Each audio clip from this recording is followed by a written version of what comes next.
Well, I want to thank you all for coming out today on Persnickety Books' 6th birthday. And what a celebration it is. Their mission is to give people in books a second chance.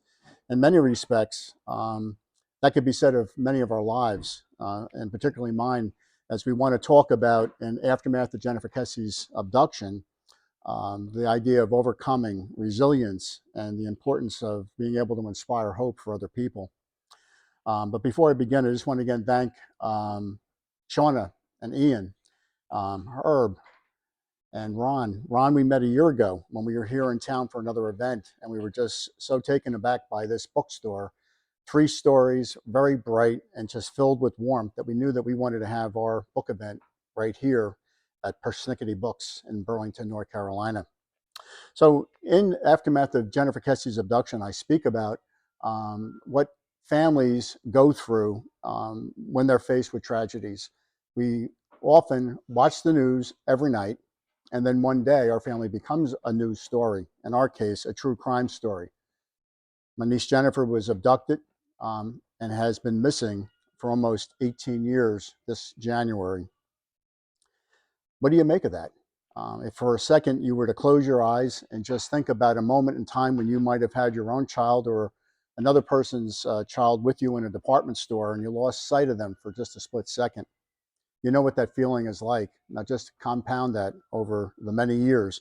There are just literally tens and hundreds of thousands of families across the nation, across the world, that have missing loved ones, waiting for them to be found, waiting for answers, waiting for solutions. And so in the book, I wanted to share some of my thoughts and some of the things that I learned through the process. And I opened with a quote from Phil Yancey, who said that when suffering happens, it forces us to confront life differently than we normally do. And that would certainly be an understatement. All of us have to process grief in different ways. But one of the most important things that we need to be aware of is something that's called the comparison trap. And by that, one of the authors that I quote in the book talked about comparative suffering. And it says that we each of us have to own our own suffering. We have to own our own grief. And unfortunately, all too often when we're engaged in conversation with people, there's this tendency that we want to compare what we're experiencing with what they're experiencing. In reality, the best thing that we can do is just come alongside somebody, just be in their presence and maybe give them a hug. Those are perfect opportunities not to say anything. Because the truth is that regardless of the circumstances that we find ourselves, unless you're engaged with somebody who's experienced exactly the same thing, we're not really going to be able to empathize with that situation or that person correctly.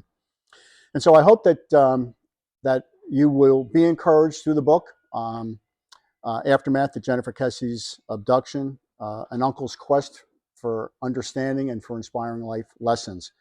I'd like to thank you for coming out, and we certainly hope that through the various stories that are being told in the book, you'll see that, in fact, we all desire hope.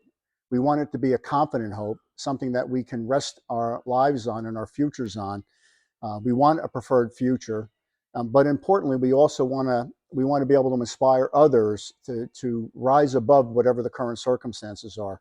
The truth is that wherever we may find ourselves today, that isn't the last chapter of our book. We always have a chance to rewrite that. And we can begin by rewriting by changing and looking introspectively at ourselves and becoming the person that we wish that other people would be, right? And a lot of times when we're going through a variety of issues, we always think to ourselves, and maybe sometimes we pray that God would change the other person, when in fact the reality of it is it may be us that needs to be changed. So with that, let's open up for questions, and I'll welcome any insights or questions or thoughts that you may have. And we appreciate you again for being here. Thank you.